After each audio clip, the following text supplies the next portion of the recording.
السلام علیکم ورحمت الله وبرکاتو.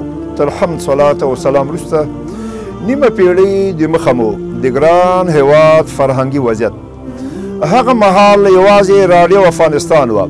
البته سینما د شاه امان الله په دور کې افغانستان ته راغله. فلمونه یې ټول غیر اخلاقي او په بېدینۍ استوارو.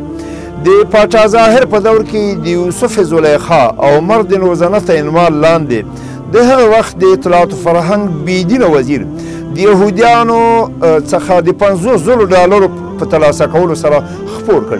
په دې دواړو کې د حضرت یوسف علیه السلام او امام الانبیاء محمد مصطفی صلی الله علیه وسلم توهین شوی و. راډیو افغانستان به زیاتره موسیقي خوروله. د هېواد نامتو او نارینه او ښځینه سندرغاړو پکې فعالیت کاوه. د ارواخاد موسی شفیق د صدارت په مهال پکې آذان شروع شو. پرچمیانو د پرچم په جریده کې د الله تعالی څخه په انکار لاس پورې کړ او وی ویل چې تاکه بګویم کې خدا هست. د ګوتو په شمار مجلې و اخبارونه زیاتره دولتي ول. همغه د دربار په مداهۍ کې به مضامین نشرول.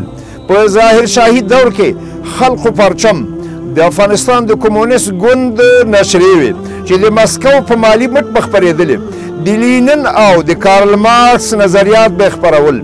د پرچم په جریده کې پرچمي بارق شفیعي په لینن درود ووایه او د خدای نسبت لینن لعین ته وکړ او زیاته یې کړه چې خلاق جهانساز خالق بېنظیر از ما درود باد با لیلن کبیر. موږ ورته لینن خبیث وایو. د هېواد په پلازمینه کې یوازې د ګهیز اخبار د اسلام څخه نمایندګي کوله چې د امتیاز خاوند استاذ شهید منهاج الدین ګهیز رحمت الله علیه و. د مسکو د سفارت په لارښوونه د کمونیستانو لخوا په خپل کور کې په شهادت ورسول شو. په هېواد کې نه مطبوعات و نه فوټوکافي نه چاپخانه او نه چا سره د کتاب د اخیستلو وسه وه. یو ځل مې په داسې حال کې چې د 9م صنف متعلم وم د سیمو کمونیستانو له الله تعالی څخه د انکار له ډورې غږولې. ما مې پلار ته وویل چې دلته جمعه بازار کې د 1001 دلیل کتاب خرڅېږي راته وایخله. هغه ویل ما سره پیسې نسته. ما ژړل. زیاتره کتابونه به چې یو ورور بل ته ورکول هغه به یې په قلم لیکل. یو ځل زما تره او زما فکري مربي مولوي محمد زبیر صاحب له کابله د ارواخات استاد عبدالرحیم نیازي رحمت الله علیه لیکنه د اسلام اقتصاد ته لنډه کتنه نوټ له ځانه سره راوړی و.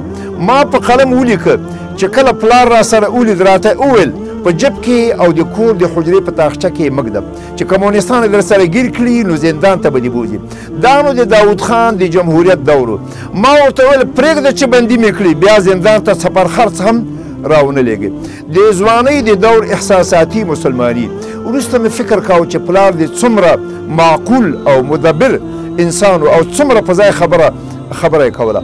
نو په لنډه توګه ویلی سو چې د افغانستان اجتماعي اقتصادي حالت لوږه فقر جهل له دین نه خبري فساد ظلم وحشت بېعدالتي عسکري او تعلیمي ادارو ته د الحاد د ننوتلو زمینه برابرول. خام سیاستوال ناپوهان ماشومان فاسقان جابران ظالمان دیکتاتوران او سرزوري مشران د ملت د وروسته پاتې والي اسباب دي. والسلام علیکم ورحمت الله وبرکاته.